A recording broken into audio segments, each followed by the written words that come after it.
Story 1. The shadow in the living room. It happened several summers ago. I was 17 and still living in my childhood home with my parents. They rarely went away, ever. They were the kind of people who always stayed in, always kept things in order, always grounded in routine. So when they decided to take a weekend trip without me, it felt strange. Strange enough that I decided to take full advantage of the situation. I invited my girlfriend at the time, MJ, to spend the weekend. It felt like a once-in-a-lifetime opportunity. Freedom, privacy, and no one to tell us what to do. MJ was wild in a way that both thrilled and exhausted me.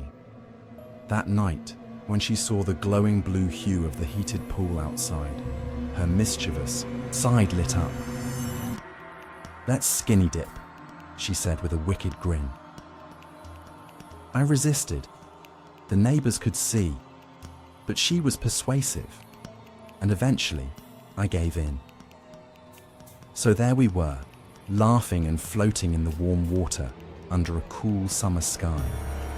The house behind us stood quiet, the large bay windows glowing with the soft light from the living room. It felt like we were in a dream, a safe one, until I saw something move. A shadow. It crept across the far wall in the living room, faint but very real. It wasn't the shadow of a curtain or a passing car. It was human, and it moved. I froze. My voice dropped to a whisper. I told MJ to get out of the pool and hide in the pool house. She obeyed, her playful demeanor instantly vanishing. I stepped into the kitchen with a towel around my waist and grabbed a knife from the counter. My heart thundered in my chest.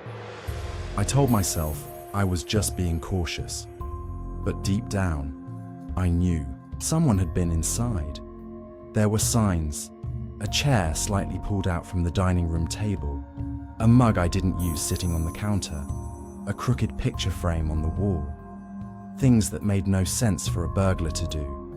I searched the entire house. Every door was locked, every window shut tight, and no one was there. Eventually, I gave in and called the police. They searched too. Nothing. No signs of forced entry, no footprints, no clues. We were too afraid to leave, so we barricaded ourselves in the bedroom. MJ eventually fell asleep, but at 4 a.m., I heard it. Creaking floorboards. Someone was walking above us. Then, footsteps on the stairs. I grabbed the knife and bolted from the room. By the time I reached the front door, it was wide open. Whoever had been inside was gone. The next morning, I discovered something worse than a robbery. All of our kitchen knives were missing, every single one. The person hadn't taken much else. Some cash, a few electronics, random items.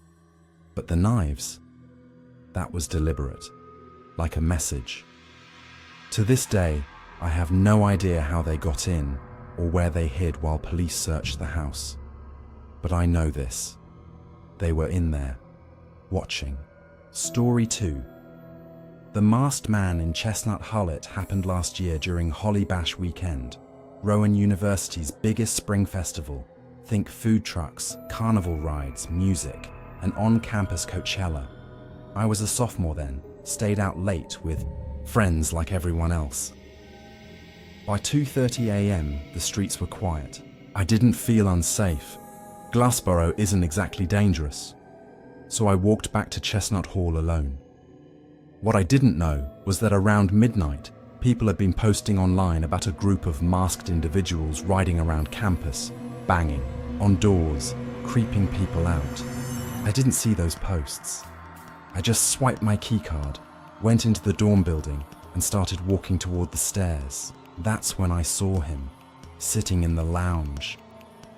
He wore a full black ski mask, just sitting there, doing nothing.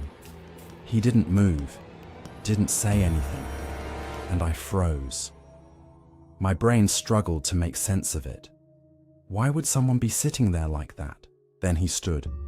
Suddenly, like he'd been waiting for that exact moment, I bolted, ran down the hallway and into a bathroom, locked the door behind me.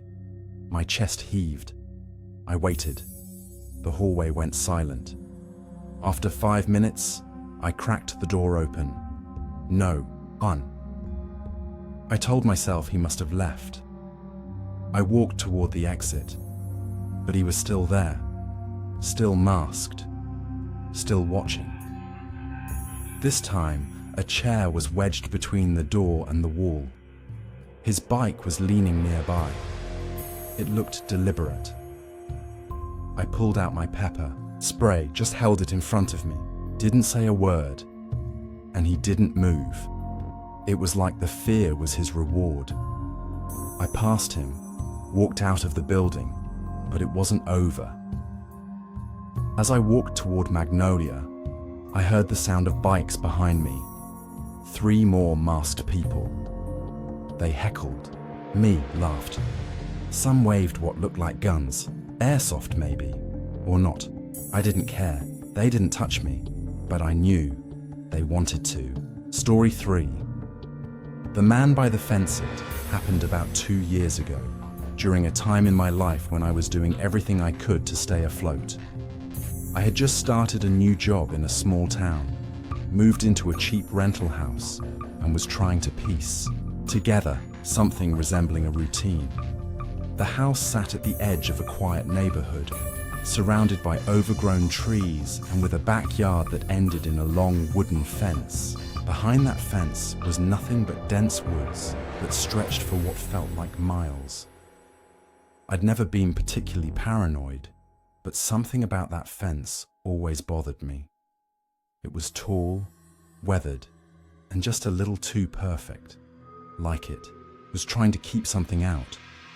Or in for the first few weeks, everything was fine. I worked late hours, came home exhausted, and usually went straight to bed.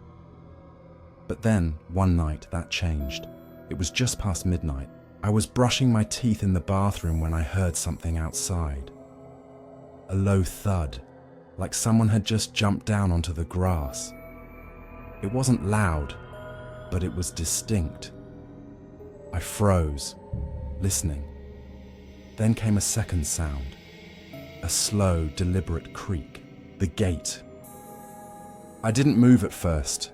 I just stood there, toothbrush still in my mouth, straining to hear anything else. After a few seconds of silence, I turned off the light and crept toward the kitchen, which had a window facing the backyard. I flicked the light on quickly and looked out. At first, I didn't see anything. The yard was empty. The gate was shut. I almost convinced myself I imagined the whole thing, until I noticed something by the fence. A man, standing perfectly still, was pressed up against the fence, half in shadow, wearing dark clothes and a wide-brimmed hat that obscured most of his face. I couldn't tell how long he'd been standing there.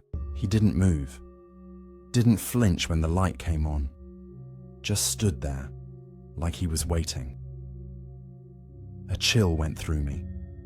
I quickly shut off the kitchen light and stepped away from the window. My hands were shaking as I reached for my phone. But I didn't call the police. I don't know why. I guess part of me thought maybe I was overreacting. Maybe it was just some guy cutting through the woods or a drunk neighbor. I stayed up the rest of the night, checking the backyard every hour. By 4 a.m., he was gone. The next day, I bought motion-activated lights and installed them all over the yard. I tried to brush it off, told myself it was a one-time thing, but it wasn't.